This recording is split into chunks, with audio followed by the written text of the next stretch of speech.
नमस्कार, स्वागत अभिनंदन आप सभी का आपके अपने YouTube channel Kedarnath classes Uttarakhand में।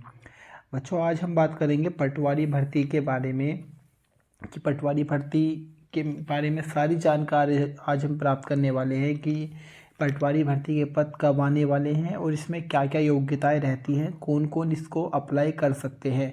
सभी हम संपूर्ण जानकारी देंगे, वीडियो को ध्यान से सुनिएगा। और अगर आप आने वाली जो भी भर्तियां हैं जैसे कनिष्ठ सहायक, स्टेनो और सभी भर्तियों की जो अपडेट चाहते हैं तो हम अब रोज़ाना अपने चैनल के माध्यम से अपडेट आपको देंगे RTI के माध्यम से कि किन किन जगह पे कौन कौन से पद आने वाले हैं और सारी भर्तियों की हम जानकारी दे देंगे। चलिएगा, अब आते हैं अपने मेन मुद्दे पर। देखिएगा बच्चों, जो फरवरी माह में RTI मांगी गई माननीय अधीनस्थ सेवा चयन आयोग के द्वारा, तो वहाँ पे पता लगा है कि आपके पटवारी के लगभग 51 पदों पर अध्याचन पहुँच चुका है। जैसे अगर हम बात करें जिला अधिकारी पौड़ी गढ़वाल क्षेत्र में आपके पटवारी के 33 पद रिक्त हैं, बागेश्वर में 3 पद रिक्त हैं, इसी प्रकार से चमोली में 7 पद रिक्त हैं और आपके और 8 पद और रिक्त हैं। तो टोटल आपके 51 पद पटवारी के रिक्त हैं जिनके अध्याचन अधीनस्थ सेवा चयन आयोग पर पहुंच चुके हैं और कुछ समय के बाद इसका विज्ञापन जारी होगा। हालांकि ये कहा गया है इसमें और पद अभी जोड़े जा सकते हैं।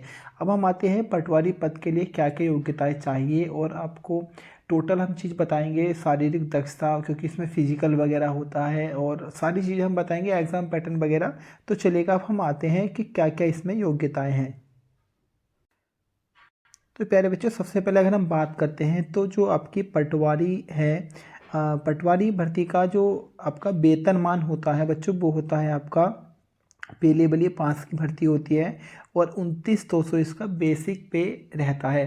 और लगभग इसकी अगर हम बात करें तो 40 प्लस इसकी सैलरी बैठती है, 40 से 45 के समथिंग इसकी सैलरी बैठती है टोटल। और भी अन्य भत्ते मिला के लगभग 45 प्लस हो जाती है। आयु सीमा की बात अगर हम बच्चों करते हैं तो आयु सीमा सामान्य कैंडिडेट के लिए 21 से 28 वर्ष की होती है, जनरल के लिए, जनरल महिला और पुरुष के लिए। बाकी अगर हम बात करें बच्चों, जो जो आपके SC कैटेगरी होती है, SC वर्ग को 5 साल की छूट, ST को 5 साल की छूट और OBC को 3 वर्ष की इसमें छूट रहती है।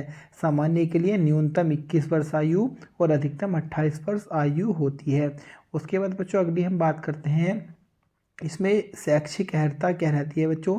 तो शैक्षिक अर्हता की अगर हम बात करें तो भारत में विधि के द्वारा किसी भी विश्वविद्यालय से स्नातक की उपाधि होना आवश्यक है बच्चों। आपने अगर ग्रेजुएशन कर रखा है, चाहे वो किसी भी स्ट्रीम से हो, आपने साइंस से किया हो या आर्ट्स से या कॉमर्स से, आपका सीधा सीधा ग्रेजुएशन यानी कि स्नातक होना आवश्यक है।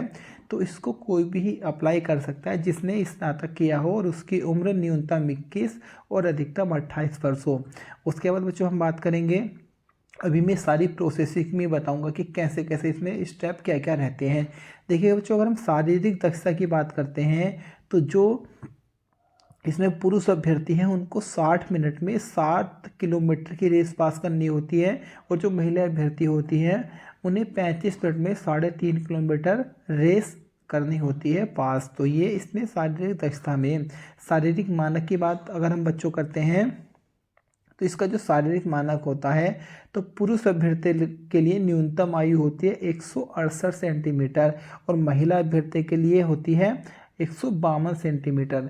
जो पर्वतीय मूल के होते हैं उनको ऊंचाई में छूट दी जाती है। अगर हम बात करें पर्वतीय मूल के जो बच्चे होते हैं जिनके बाद हिल सर्टिफिकेट होता है, तो उनको जो लड़के होते हैं बॉयज़ पुरुष, उनको ऊंचाई चाहिए 163। और अगर हम बात करें बच्चों इसी तरीके से अगर लड़कियों की या महिलाओं की अगर हम बात करते हैं तो उनको चाहिए 147 सेंटीमीटर। तो ये आपकी ऊंचाई है। अगर आप मैदानी जिलों से आते हैं तो लड़कों के पुरुषों के लिए मतलब 168 सेंटीमीटर और महिलाओं के लिए 152। और अगर आप आते हैं पर्वतीय मूल से तो जो लड़के होंगे उनको 163 और जो लड़कियां होंगी उनको 147 सेंटीमीटर ऊंचाई चाहिए। वहीं अगर हम बात करें बच्चों, इसमें जो सीना होता है तो सीना आपका न्यूनतम आपका होना चाहिए 79 सेंटीमीटर आपका सीना होना चाहिए लड़कों का प्लस 5 सेंटीमीटर का उसमें फुलाव होना आवश्यक है। तो फुलाव के साथ न्यूनतम 84 सेंटीमीटर आपका सीना होना चाहिए, 79 नॉर्मल और 5 का फुलाव चाहिए। बाकी अगर हम देखिएगा बच्चों, अगर हम बात करें पर्वतीय मूल के तो उनको 5 सेंटीमीटर की छूट दी जाती है सीने में भी। अब बात करते हैं बच्चों महिलाओं की, तो महिलाओं के लिए जो न्यूनतम वजन होगा वो 45 किलोग्राम होना आवश्यक है। 45 किलोग्राम अगर आपका वजन नहीं होगा तो आपको बाहर कर दिया जाएगा, चाहे आप पर्वतीय मूल की हो या आप मैदानी मूल की हो, आपको 45 किलोग्राम आपका वजन होना आवश्यक होता है।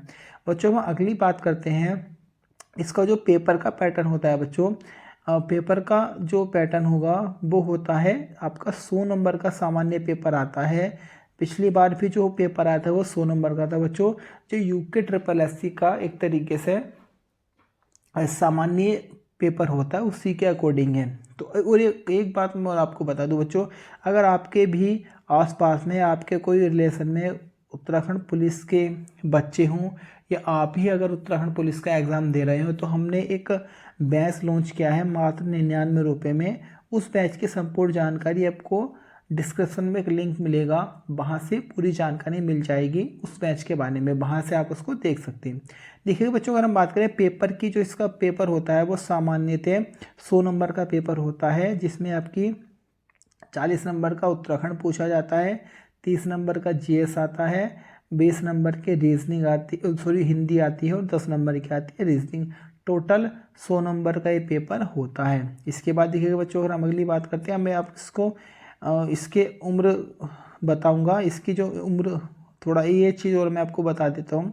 देखिए बच्चों, इसमें जो लिखित परीक्षा में न्यूनतम अंक लाने होते हैं, सामान्य और ओबीसी को 45% अंक चाहिए। मतलब अगर ओबीसी और सामान्य का कैंडिडेट है तो उसको 100 में से 45 न्यूनतम अंक लाने ही लाने हैं, और एससी और एसटी के लिए न्यूनतम 35 अंक लाना आवश्यक होता है। उसके बाद जो एग्ज़ाम होता है, एग्ज़ाम में 1/4 की माइनस मार्किंग भी होती है। मतलब अगर आपने 4% सही किए हैं, 4% आपने गलत किए हैं, तो आपका एक सही नंबर भी काट लिया जाएगा, तो माइनस मार्किंग भी इसमें होती है। बाकी बच्चों, अगर हम बात करें इस भर्ती के बारे में, तो अगर अब ये भर्ती आएगी मान लो, तो इसमें जो उम्र काउंट होगी वो 1 जुलाई 2025 से काउंट होगी, ये भी आपको याद करके चलना है। उसके बाद देखिए, अगर हम बात करें बाकी इसमें और भी कुछ चीज़ें हैं, तो वे नॉर्मल चीज़ें होती है, जैसे आपकी वैवाहिक स्थिति क्या है, ये इसमें कोई इतनी बड़ी चीज़ नहीं है। आरक्षण के बारे में अगर मैं बात करता हूँ, तो बच्चों सामान्यतः आरक्षण आप सभी को पता ही होगा, हमारे प्रदेश में जो है ओबीसी को आरक्षण है आपका 14%, एससी को 19% है, ईडब्ल्यूएस को 10% है, एसटी को 4 है, और जैसे राज्य आंदोलन कार्य के लिए 10% रखा गया है। इस तरीके से तो वो एक तरीके से सारा आपका पता चलता है जब भर्ती आती है। बाकी बच्चों, ये भर्ती अगर हम बात करें तो ये भर्ती आपकी यूके ट्रिपल एससी पर आती है। उत्तराखंड अधीनस्थ सेवा चयन आयोग के माध्यम से भर्ती कराई जाती है। हालांकि पिछली बार ये आई थी यूके ट्रिपल एससी से, फिर इसको ट्रांसफ़र कर दिया था यूकेपीएससी में। यूकेपीएससी ने इसकी पूरी प्रोसेसिंग कराई थी, लेकिन इस बार जो भर्ती आएगी बच्चों यूके ट्रिपल एससी के माध्यम से आएगी। आप इस साइट पे जाके इसको भर सकते हैं। अब मैं थोड़ा आपको शॉर्ट में बता देता हूँ बच्चों, इसकी पूरी प्रोसेस एक तरीके से स्टार्टिंग से और एंड तक कैसे कैसे इसकी प्रोसेस होती है। तो जो सबसे पहले आपने जैसे फॉर्म अप्लाई किया, आपके फॉर्म अप्लाई करने के बाद इसमें आपका सबसे पहले रिटर्न एग्ज़ाम होता है, आपका पेपर होगा, जो जैसा पिछले बार हुआ था उसी के मैं आपके सामने बता रहा हूँ। पेपर होगा, पेपर में अगर आपका सिलेक्शन हो जाता है पहली कट ऑफ में, तो पहली कट ऑफ के बाद आपका दूसरी स्टेज आती है। तो दूसरी स्टेज में सबसे पहले आपका हाइट और चेस्ट नापा जाता है, ऊंचाई और आपका जो सीना होता है उसकी माप होती है, और उसी दिन आपकी रेस हो जाती है। उसी दिन आपकी रेस होगी। उसके बाद रेस होने के बाद जब आप ये दोनों चरण पास कर लेंगे बच्चों, तो इसके बाद होता है आपका डॉक्यूमेंट वेरिफिकेशन। आपका डीबी होता है, और डीबी में भी अगर आप के डॉक्यूमेंट सही होते हैं तो एक पुनः लिस्ट आती है जो कि फाइनल कट ऑफ होती है। ये प्रोसेसिंग रहती है इस पटवारी भर्ती में। बाकी अगर आपको कोई भी डाउट हो तो आप कमेंट बॉक्स में कमेंट कर सकते हैं। बाकी हमारे टेलीग्राम और व्हाट्सअप ग्रुप पे जुड़िएगा, वहाँ पे भी आपको इस तरह की जानकारियाँ मिलती रहेंगी। दोनों का लिंक आपको डिस्क्रिप्शन में मिलेगा। आके अब मैं रोज़ाना मेन जो भर्तियाँ हैं, जैसे आपकी क्लर्क भर्ती हुई, ग्राम विकास अधिकारी की भर्ती हुई, और उसी के साथ साथ आपकी अगर हम बात करें 12वीं से जो भर्ती आती है मेन उन सब की मैं आपको जानकारियाँ दूंगा। बस आपको मेरे चैनल को सब्सक्राइब करना है। आज के लिए इतना ही, मिलूंगा कल फिर एक नवीनतम वीडियो के साथ। फिलहाल के लिए धन्यवाद।